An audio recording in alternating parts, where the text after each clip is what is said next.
Hello বন্ধুরা, রবিবারের weekly অ্যানালিসিসে আপনাদেরকে স্বাগত। আপনারা জানেন আমি প্রতি রবিবার ঠিক সন্ধ্যে 6টায় মার্কেটের অ্যানালিসিস করি। তার সাথে সাথে আপনাদের পছন্দের কয়েকটা স্টক দেখাই, অ্যানালাইজ করি, আর আমার পছন্দের একটা স্টক দেখাই। তো এর আগের সপ্তাহের ভিডিওতে অনেকেই আমাকে কমেন্ট করেছে, অনেক ভালো ভালো স্টকের কথা জানতে চেয়েছে, অনেকে প্রশ্ন করেছে, যেমন সমীর আছে, তীর্থঙ্কর আছে, জয়ন্ত আছে, সুপ্রিয়া আছে। তো অনেকে কমেন্ট করেছে, আমি সব কমেন্টগুলো নোট করে রেখেছি, সেগুলোতে তো আসবই। তবে তার আগে চলুন নিফটিটাকে একটু অ্যানালাইজ করে নিই। তো দেখুন, আমি নিফটির এটা ডেইলি চার্ট খুলেছি। নিফটির ডেইলি চার্টে একটা সাইডওয়েজ মুভমেন্ট বেশ কয়েকদিন ধরে দেখাচ্ছিল। তারপর থেকে নিফটি সেখান থেকে একটু ডাউনওয়ার্ড পড়ে গিয়েছিল। আমি তখনই আপনাদেরকে বলেছিলাম যে 24,870টা একটা বড় বাধা আছে, কিন্তু শুক্রবার দিনকে 24,870 পেরিয়ে গিয়েও সেখান থেকে ব্রেকআউট দিয়ে 25,000-এর ঘরে গিয়ে নিফটি বন্ধ হয়েছে। আর এটা থেকে আমরা বলতে পারি যে একটা ট্রেন্ড লাইন, যে ট্রেন্ড লাইনটা বেশ কিছুদিন ধরেই চলছিল, আপ ট্রেন্ডে নিফটি ছিল, কিন্তু একটা রেঞ্জের মধ্যে নিফটি ফেঁসে সেখানে ঘোরাফেরা করছিল। আমরা যদি একটা ট্রেন্ড লাইন আপার ট্রেন্ড টানি আর একটা ডাউন সাইডে একটা ট্রেন্ড লাইন টানি, তো দেখতে পাবো যে নিফটি একবার ওপর দিকে যাচ্ছে, একবার নিচের দিকে আসছে, একবার ওপর দিকে যাচ্ছে, একবার নিচের দিকে আসছে। আর সেখান থেকেই নিফটি এই নিচের ট্রেন্ড লাইনকে একবার ভেঙেও ছিল, কিন্তু ভাঙার পরে নিফটি আবার আপ ট্রেন্ড নিয়েছে। এবং এখান থেকে আমরা বলতে পারি যে নিফটি একটা ওপর দিকে এরম জায়গায় গিয়ে কোথাও একটা থামবে পরের সপ্তাহে বা সামনের দিনে গিয়ে। কিন্তু সব থেকে ইন্টারেস্টিং যে ব্যাপারটা হলো, সেটা হলো শুক্রবার দিনকে আরবিআই এর যে পলিসি মিট ছিল, সেখানে আরবিআই 50 বেসিস পয়েন্টের একটা রেট কাট তো করেইছে, তার সাথে সাথে 1%-এর সিআরআর কাট করেছে। দেখুন, সিআরআর কাট করা মানে ব্যাংকের হাতে বিশাল পরিমাণ একটা টাকা, আর বন্ড মার্কেটে একটা বিশাল পরিমাণের লিকুইডিটি জেনারেট হয়। আর এই যে রেট কাটটা হলো আর এই যে সিআরআর কাটটা হলো, এটাতে কিন্তু আমি নিজে পার্সোনালি খুবই উচ্ছ্বসিত। তার কারণ দেখুন, মার্কেটে যেভাবে লিকুইডিটি এবার আসবে, মার্কেটে কিন্তু একটা নেক্সট বুল রানের শুরু হতে চলেছে। কারণ দেখুন, নিফটি সেই যে 26,200-র পর থেকে পড়তে শুরু করেছিল, সেখান থেকে কিন্তু নিফটি বেশ কিছুটা রিকভার করেছে, মার্কেটও রিকভার করেছে। আর আপনারা আপনাদের পোর্টফোলিওতেও দেখতে পাবেন যে বেশ কিছু স্টক ভালোই রিকভার করেছে, এবং আপনাদের পোর্টফোলিও যতটা ডাউন নেমে গিয়েছিল তার থেকে কিন্তু বেশ কিছুটা উপরে উঠে এসেছে। কিন্তু আমরা যদি একটু দূরের দিকে ভাবি, মানে আমরা একটু লং টার্মের দিকে যদি ভাবি, তাহলে নিফটি কিন্তু এই মুহূর্তে সুপার বুলিশ পজিশনে আছে। তার মানে কি, নিফটিতে যে একটা অলরেডি অনেক পেছন থেকে বুল রান চলছিল, সেখান থেকে খানিকটা রেস্ট নিয়েছে। এরপরে মার্কেট কন্ডিশন, মানে দেখুন, জিওপলিটিক্যাল টেনশনও কাটছে ধীরে ধীরে। আমেরিকার যে ট্যারিফের একটা ভয় ছিল, সেই ট্যারিফের ভয়টাও ধীরে ধীরে মার্কেট কাটিয়ে উঠছে। এখনো ট্যারিফের মধ্যে সমস্ত কিছু ক্লিয়ার হয়নি, কিন্তু মার্কেট একটা জিনিস নিয়ে বেশি দিন পড়ে থাকে না, কারণ মার্কেট সবসময় হচ্ছে ফরওয়ার্ড লুকিং, মার্কেট সবসময় আগের দিকে দেখতে চায়। তাই আপনারা যারা এই ভিডিওটা দেখছেন, আপনারা লিখে রাখুন, আগামী 4 থেকে 5 বছরের মধ্যে নিফটি কিন্তু এই 25,000 থেকে 50,000-এ চলে যাবে। মানে শুধু নিফটি যদি ডবল হয়ে যায় 4 থেকে 5 বছরের মধ্যে, তাহলে আপনারা বুঝতে পারছেন মার্কেটে এই মুহূর্তে কতটা বড় পোটেনশিয়াল তৈরি হচ্ছে। আর এই কথাটা আমি শুধু হাওয়া হাওয়ায় বলছি না, এই কথাটা আমি বলছি এই যে রেট কাটটা হলো আর এই যে সিআরআর কাট 1%-এর এলো, এটাতে কিন্তু মার্কেটের সেন্টিমেন্টে খুব বড় একটা বুস্ট আসবে। যে সমস্ত এফ2রা এতদিন সেল করে করে ইন্ডিয়ান মার্কেট ছেড়ে চলে যাচ্ছিল, এইবারে কিন্তু এফ2দের আবার ফেরার পালা এসে গেছে। আর আপনারা তো জানেন যে ডোমেস্টিক যারা ইনভেস্টর আছে, যারা এসআইপির মাধ্যমে, মিউচুয়াল ফান্ডের মাধ্যমে ভারতীয় শেয়ার বাজারে টাকা লাগাচ্ছে, তারা কিন্তু এসআইপি এখনো বন্ধ করেনি।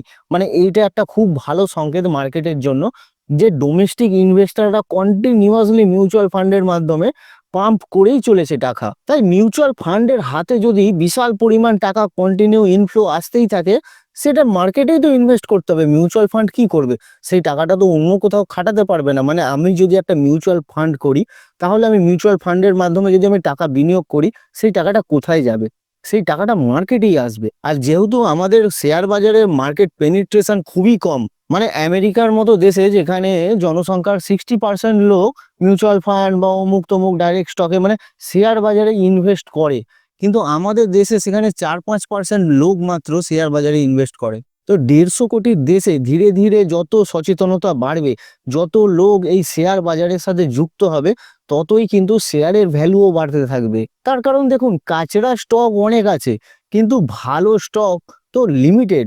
তো সেই লিমিটেড স্টকে যদি অনেক লোক একসাথে বাই করার চেষ্টা করে, তখন শেয়ারের দাম অটোমেটিকলি বাড়বে। তাই এই যে শুক্রবারের রেট কাট হলো, সিআরআর কাট হলো, এইটাকে আমার মনে হয় এটা খুব বড় ঐতিহাসিক পদক্ষেপ আরবিআই এর। আর এইখান থেকে মার্কেটের নেক্সট বুল রানের একটা সম্ভাবনা কিন্তু আমি দেখতে পাচ্ছি।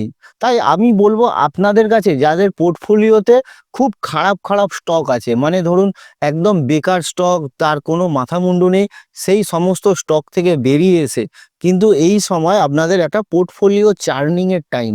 মানে আপনাদের যাদের লং টার্ম পোর্টফোলিও আছে, যারা ইনভেস্ট করেছেন, ট্রেডিং নয়, যারা ইনভেস্ট করেছেন, তাদের কিন্তু পোর্টফোলিওতে যেমন ধরুন ব্যাংকিং স্টক, এনবিএফসি স্টক বা ফিউচারিস্টিক যে কোনো মানে ভালো স্টক, যে সমস্ত কোম্পানিগুলো ফিউচারে গ্রোথ দেওয়ার পোটেনশিয়াল আছে, সেই ধরনের কোম্পানিতে আপনারা ইনভেস্ট করে একটা যদি লম্বা টাইম 5-7 বছর ওয়েট করতে পারেন, তাহলে কিন্তু আপনাদের পোর্টফোলিও এখান থেকে অনেক গুণ বেড়ে যাওয়ার সম্ভাবনা আছে। তো মার্কেটে যেহেতু এত বড় একটা বুলিশ সেন্টিমেন্ট আছে, এই মুহূর্তে নিফটিতে কেউ আপনারা শর্ট সেলিং বা পুট নেওয়ার চেষ্টা করবেন না। তার কারণ আমার অভিজ্ঞতা থেকে আমার যেটা মনে হচ্ছে, নিফটিতে যে ফলটা এসেছিল, মানে নিফটিতে যে একটা ডাউনওয়ার্ড ট্রেন্ড এসেছিল, সেই ট্রেন্ড অলরেডি শেষ হয়ে গেছে।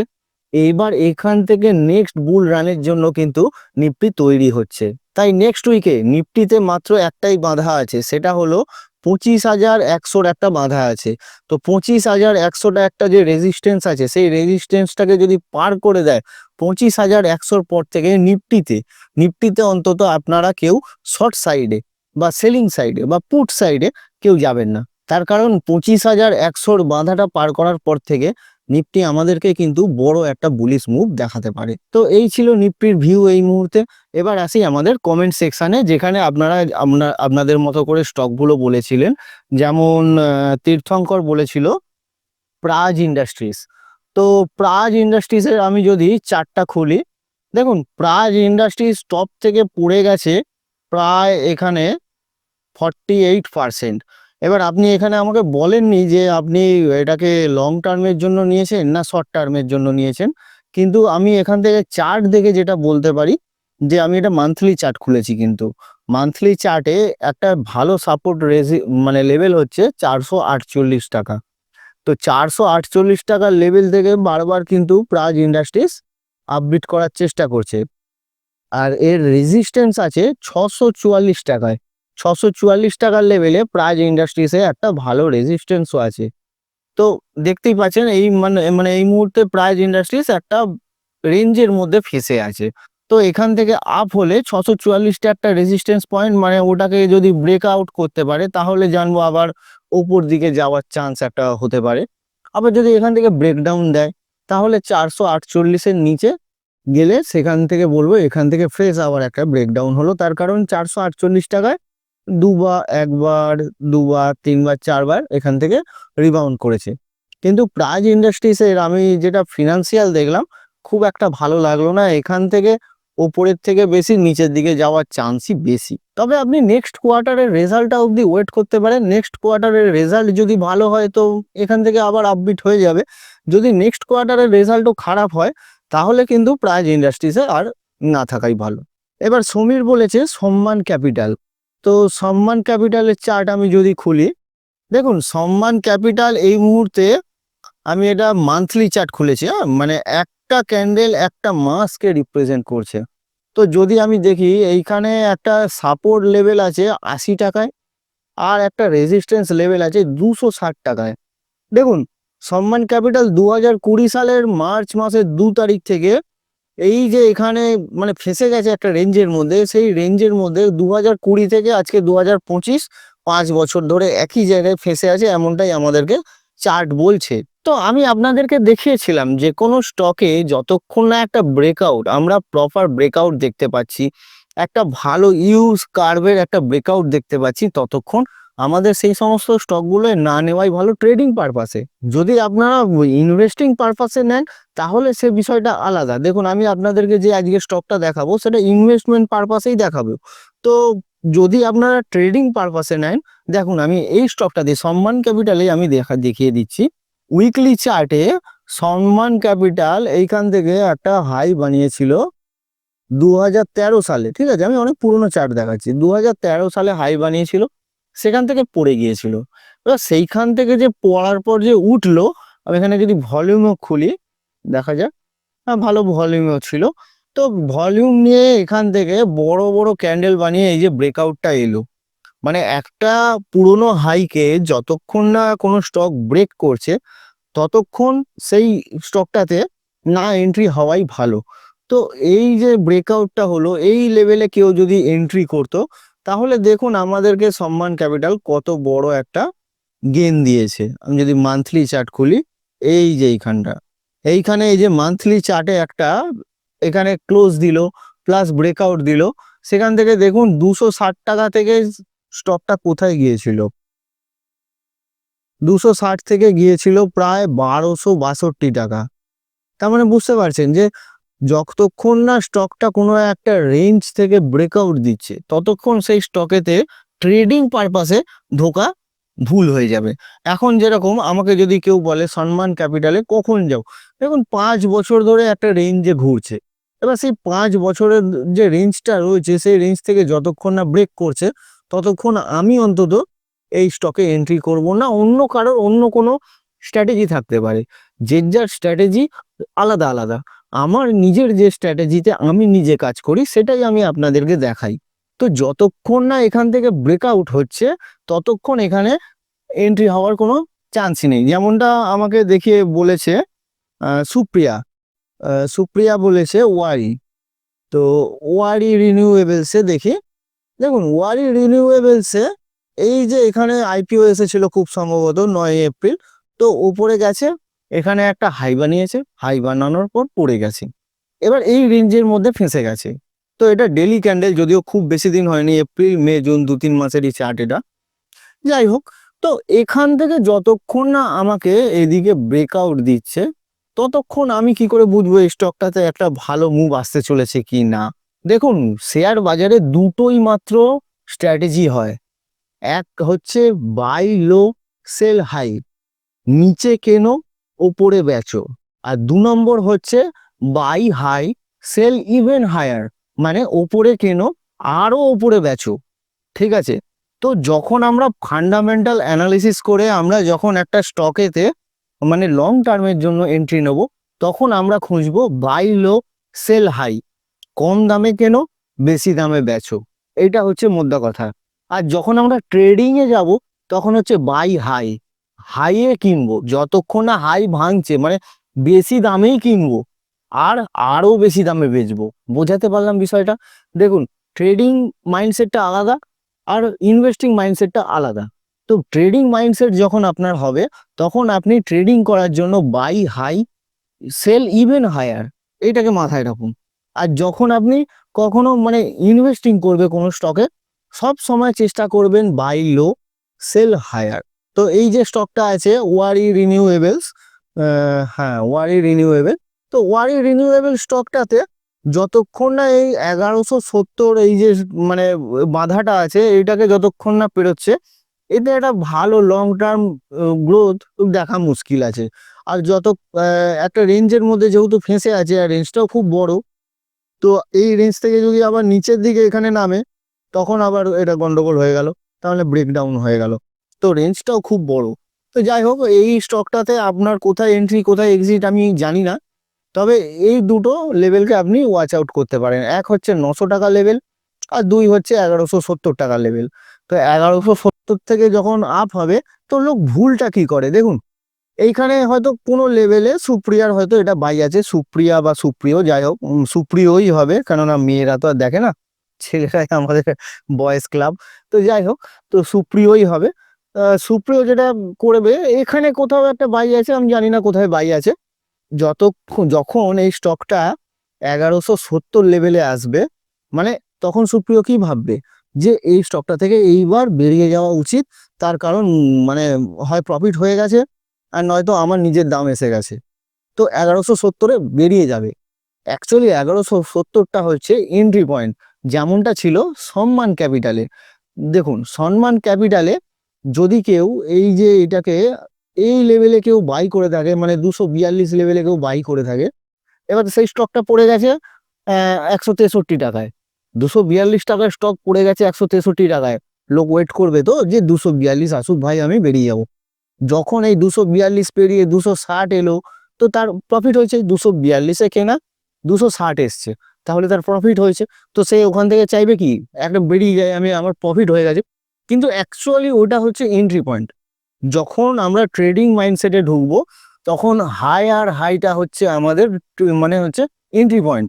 আর আমরা যখন কখনো ফান্ডামেন্টাল ইউজ করে আমরা যখন ভালো করে স্টকটাকে 5 বছর 7 বছর 10 বছরের জন্য নেব, তখন কিন্তু আমরা সবসময় চেষ্টা করব কোথায় লো এর, যত পড়ে যাবে তত ভালো, আমার অ্যাভারেজ হবে। তাই সবসময় দুটো মাইন্ডসেটকে আলাদা রাখুন, ট্রেডিং এর মাইন্ডসেট আলাদা আর ইনভেস্টিং এর মাইন্ডসেটটা আলাদা। এবার একটা খুব ভালো ইন্টারেস্টিং কোয়েশ্চেন করেছে জয়ন্ত আদো। তো জয়ন্ত বলছে যে দাদা ওয়াইটা একটু বোঝান।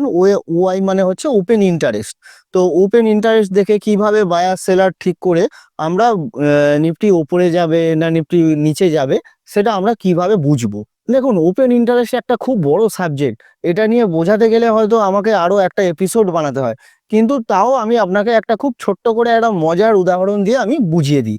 তো দেখুন পার্সোনালি সিরিয়াসলি নেবেন না, আমি জাস্ট মজা করে আপনাকে বোঝানোর জন্য এটা ব্যবহার করছি এবং উদাহরণ ব্যবহার করছি, এটাকে পার্সোনালি নেবেন না।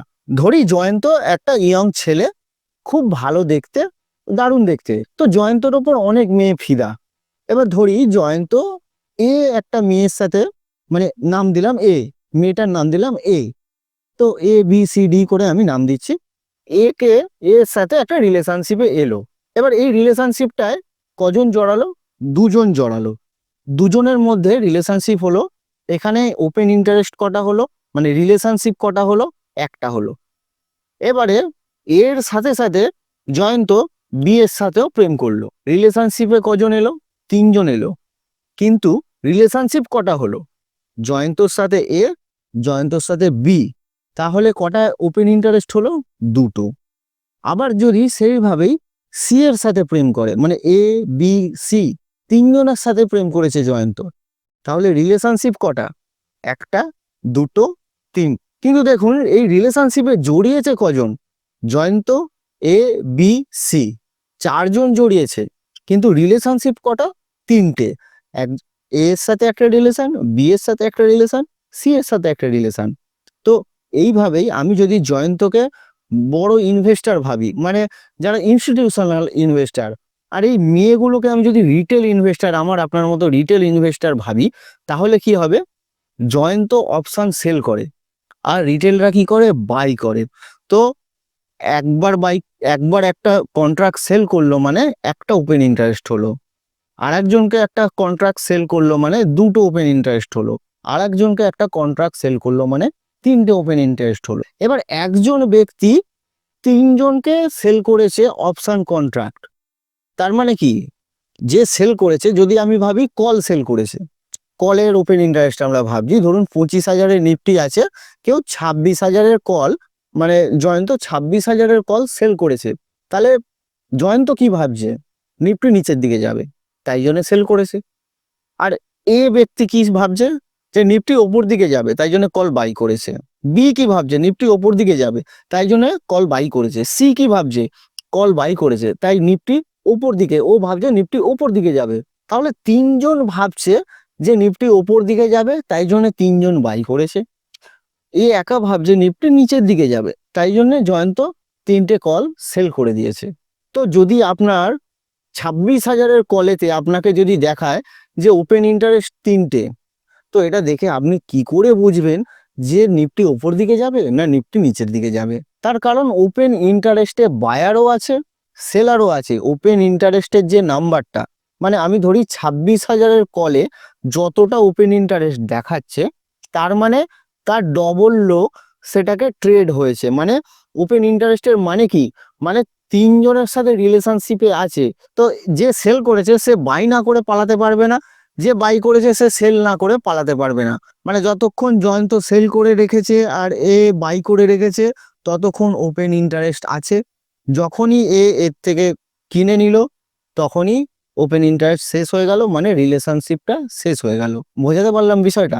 মানে ওপেন ইন্টারেস্ট আমায় দেখায় যে কতজনের সাথে কতজনের রিলেশন এই মুহূর্তে এই কন্ট্রাক্টটায় চলছে, মানে কতজন সেল করেছে আর কতজন টোটাল বাই করেছে, কে সেল করেছে, কে বাই করেছে, কে কি ভাবছে, এটা দেখে আমরা কিভাবে ট্রেড নেবো।